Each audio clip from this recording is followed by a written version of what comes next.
देश के सबसे बड़े कॉर्पोरेट ग्रुप में शुमार अडानी ग्रुप ने आज FY25 के अपने परफॉर्मेंस की एक रिपोर्ट जारी की है। ये रिपोर्ट बताती है कि FY25 में कंपनी की ग्रुप के कंपनियों ने कैसा परफॉर्मेंस दिखाया, कैसा प्रदर्शन उन्होंने किया और उसके अलावा क्या फाइनेंशियल्स उन्होंने अचीव किए।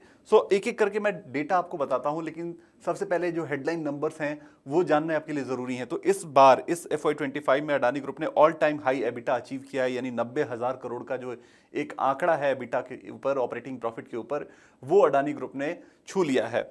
उसके अलावा रिकॉर्ड प्रॉफिट जो पूरे अडानी ग्रुप की कंपनियों ने रिकॉर्ड प्रॉफिट जो है वो हासिल किया है। ग्रुप के अगर तौर पे आप देखेंगे तो पूरे ग्रुप के कंपनियों को मिलाकर जो प्रॉफिट है वो रिकॉर्ड प्रॉफिट है, वो 40,565 करोड़ रुपए का प्रॉफिट उन्होंने FY25 में हासिल किया है। इसके अलावा अगर आप देखेंगे कैश बैलेंस के तौर पर अभी अडानी ग्रुप के पास 53,843 करोड़ रुपए हैं, जो उनके टोटल ग्रॉस डेट का 18.5% है। तो एक अच्छा हेल्दी कैश बैलेंस ये माना जाएगा। अब उन चार आंकड़ों की बात करते हैं जो वैसे तो आपको हेडलाइंस में नहीं दिख रही होंगी, लेकिन ग्रुप की परफॉर्मेंस को समझने के लिए, उसके बिजनेस को समझने के लिए ये चार नंबर्स को समझना बहुत जरूरी है। पहला नंबर है नेट डेट टू एबिटा का, जो FY19 में 3.8x था। यानी डेट टू एबिटा रेशियो क्या होता है कि किसी ग्रुप के पास, किसी कंपनी के पास कितना जो डेट है और वो उसके एबिटा से, यानी जो ऑपरेटिंग प्रॉफिट है, उससे कितना गुना है। तो ये FY19 में 3.8x था, जो घटकर अब 2.6x हो गया है, करीब 2.5 गुना के आसपास हो गया है FY25 में। ये बहुत ही healthy debt to EBITDA ratio माना जाता है, और खासकर अगर कोई इंफ्रास्ट्रक्चर बिजनेस हो तो उसके लिए तो ये काफी healthy debt to EBITDA ratio consider किया जाता है अक्रॉस द ग्लोब। उसके बाद दूसरा आंकड़ा है एवरेज कॉस्ट ऑफ डेट का। तो एवरेज कॉस्ट ऑफ डेट क्यों इंपॉर्टेंट है, ये सबसे पहले समझना जरूरी है, क्योंकि कोई भी इंफ्रास्ट्रक्चर कंपनी सबसे ज्यादा डिपेंडेंट होती है कैपिटल के ऊपर, क्योंकि कैपिटल इंटेंसिव बिजनेस होता है, तो उन्हें कैपिटल की रिक्वायरमेंट होती है।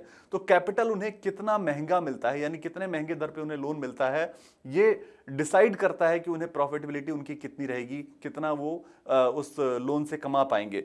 तो ये अगर आप देखेंगे तो FY19 में 10.3% था, जो घटकर FY24 में 9% हुआ, और अब ये FY25 में 7.9% हो गया है। यानी जो कॉस्ट ऑफ बोरोइंग है, कॉस्ट ऑफ डेट है, वो अब घट के 8% से भी नीचे चला गया है। ये पहली बार हुआ है, आप देखिए कि 8% के भी नीचे ये आंकड़ा चला गया है। उसके बाद तीसरा आंकड़ा है रिटर्न ऑन एसेट का। रिटर्न ऑन एसेट मतलब आपने कितना एसेट डिप्लॉय किया है और उसके ऊपर आपको कितना % रिटर्न मिल रहा है। तो FY25 में अडानी ग्रुप का जो रिटर्न ऑन एसेट है वो 16.5%, 16.5% हो गया है, जो बहुत अच्छा रिटर्न ऑन एसेट माना जाता है।